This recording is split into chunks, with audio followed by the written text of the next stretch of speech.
Hello friends, welcome to Mysterious Stories.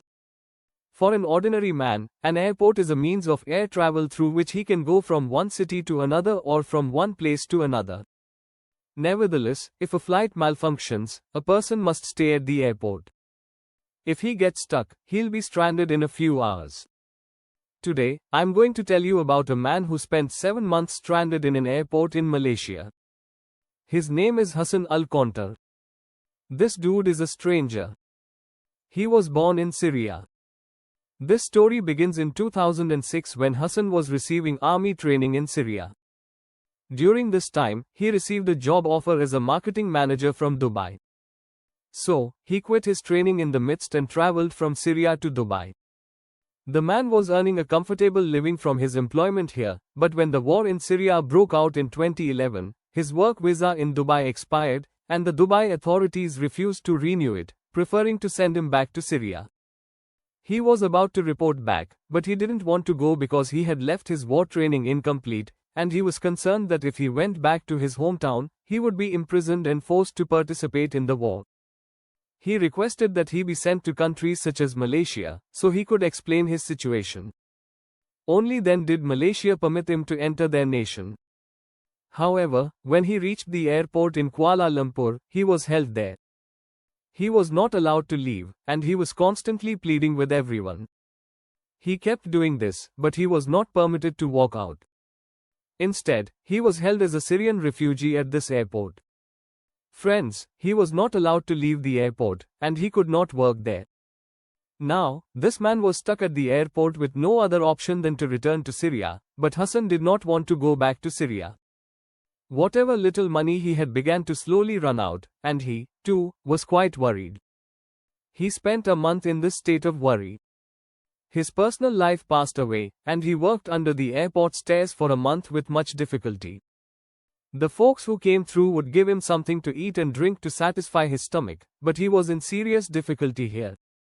This man would sleep on the ground at night, covered in a sheet. Friends, when he awoke in the morning, he wandered around. He used to spend his time sitting, but one day he had the idea that he should make his voice heard around the world in the hopes that someone would help him. He decided to use his mobile phone to do so, and he began posting his videos on Facebook every day, explaining why he was stuck at Kuala Lumpur airport. Hassan's story became increasingly popular on the internet over time. People from all around the world began sending him sympathy notes on a daily basis. This man became very well known. It used to be that whenever people saw him at the airport, they would give him coffee or food, but this was not going to stop there. People raised their voices for him on social media, making news networks cover his story, which became highly popular in India. This news began to spread, and people from all over the world began flocking to Kuala Lumpur airport to interview Hassan. People were raising their voices to help him. Friends, while Hassan was sleeping at this airport, he was detained and jailed. His phone was also taken from him. For a few days, none of his Facebook videos were posted. When this news did not come forward, people raised a ruckus, forcing Malaysian authorities to act. Friends, a woman joins the story. The woman's name is Lori Cooper. This woman lived in Canada and was traveling with Hassan. This woman gave the story a new spin. Lori Cooper legally filed the most recent information regarding Hassan Ali Khan at the Malaysian embassy. This woman wanted to add him and bring him to Canada. Friends, this process was quite lengthy.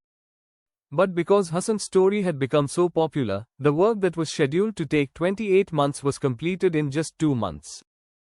After 7 months of being delayed at Kuala Lumpur airport, Hassan was finally able to travel to Canada. Now, Hassan resides in Canada and owns a house. He only needed a job. He helps those who are stranded in danger all over the world. He has also authored a book on his life entitled Man and the Airport, in which he has detailed how his life has transformed as a result of media exposure. If you liked the video, please be sure to like it. Subscribe to this channel to see more fascinating videos. Click on the bell icon to keep getting notifications of new videos from our channel.